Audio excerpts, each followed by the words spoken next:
Student life में history पढ़ी और समाज के बहुत सारे वर्गों के बीच में जो इंटरेक्शन का क्वालिटी था और बहुत सारे परिवारों से मिलने जुलने का जो अवसर मिला स्टूडेंट लाइफ से लेकर के अभी तक,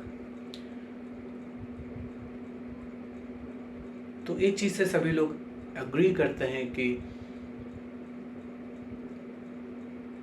फैमिलीज़ में जो लोग होते हैं वो बहुत इम्पॉर्टेंट हैं, वक्त के साथी होते हैं। हिम्मत बनी रहती है ज़िंदगी की बहुत सारी सिचुएशंस में, और एक दौर आता है इंसान की ज़िंदगी में जब उसे अकेले कुछ समय अपनी ज़िंदगी का सफ़र पूरा करना होता है। और उस ज़िंदगी के सफ़र में कई बार उसके अपने फैमिली मेम्बर्स शायद कई कारणों से नहीं हो पाते, इसलिए सोसाइटी के साथ और जो भी गॉड ब्लेसिंग्स हैं, रिश्ते नाते, उन सब के साथ समन्वय होना बहुत ज़रूरी है। एट द सेम टाइम ऐसा भी देखा जाता है कि कुछ लोग अपना आधिपत्य जमाने की कोशिश करते हैं। अगर कोई समाज का एक हिस्सा अपनी आवाज़ उठाता है तो दूसरा हिस्सा उससे अपने अहम में चोट महसूस करके उसकी आवाज़ को दबाना चाहता है।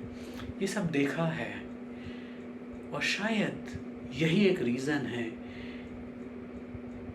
कि इतनी अच्छी वैल्यूज़ के बावजूद, इतने अच्छे जीवन मूल्यों के बावजूद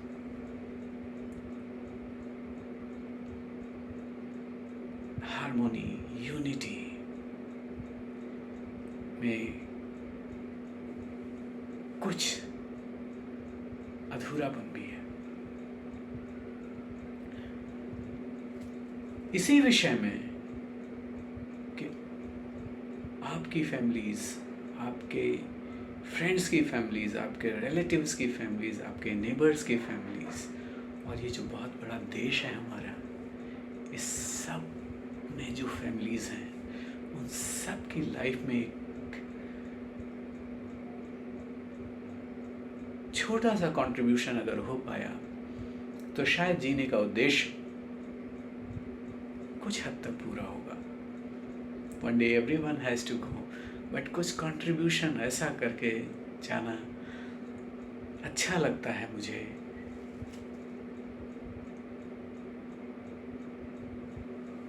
जो इंसानियत को, ह्यूमैनिटी को कुछ वैल्यू दे सके, तभी मेरे जीवन का एक मोल है, ऐसा मेरा मानना है। तो मैं आवाज़ उठाने वालों को थैंक यू कहता हूँ, क्योंकि अपने जीवन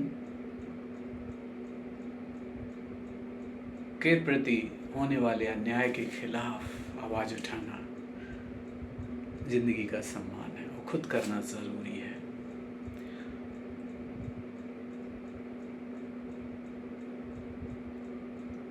हर वो इंसान जो आवाज़ उठाता है इंसानियत की रक्षा के लिए, अपनी रक्षा के लिए, अपने सम्मान की रक्षा के लिए, न्याय की रक्षा के लिए, उस आवाज़ में ऊपर वाले की आवाज़ है, सबको सुननी चाहिए। ऐसी आवाज़ को दबाना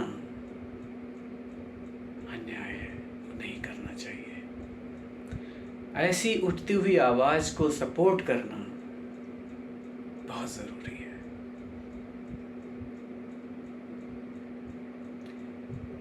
अब कई बार ऐसा होता है कि पता नहीं होता कौन सच्चा है, कौन झूठा है, कौन पॉलिटिकली मोटिवेटेड है, कौन स्पिरिचुअली मोटिवेटेड है। कुछ मोटिवेशन सबके वेलफेयर के लिए होते हैं, अच्छाई के लिए होते हैं। कुछ मोटिवेशन सेल्फिशनेस को सपोर्ट करने के लिए भी हो सकते हैं। तो मेरा एक सिंपल सा परसेप्शन है it may be different than what many people think, but मुझे ऐसा लगता है कि जो इंसान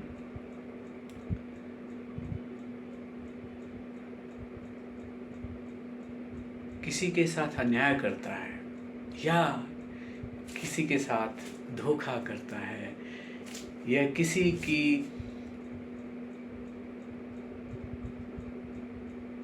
रिस्पेक्टेबल रिलेशनशिप्स के प्रति अभद्रता और असम्मान का भाव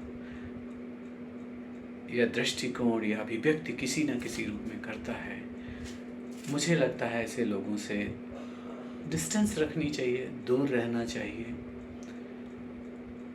और अगर कोई इंसान अपने दर्द की अभिव्यक्ति में चिड़चिड़ाहट की अभिव्यक्ति करता है, अपने पर होने वाले अन्याय की पीड़ा वेदना की अभिव्यक्ति करता है, तो उसकी आवाज़ को सुनना चाहिए, सहयोग देना चाहिए, उसे हील करना चाहिए और खुद कभी भी किसी के साथ जिसने किसी भी तरीके का कंट्रीब्यूशन लाइफ को अपलिफ्ट करने में, लाइफ को वैल्यूएबल बनाने में किया हो, उसे कभी डिसरिस्पेक्ट नहीं करना चाहिए।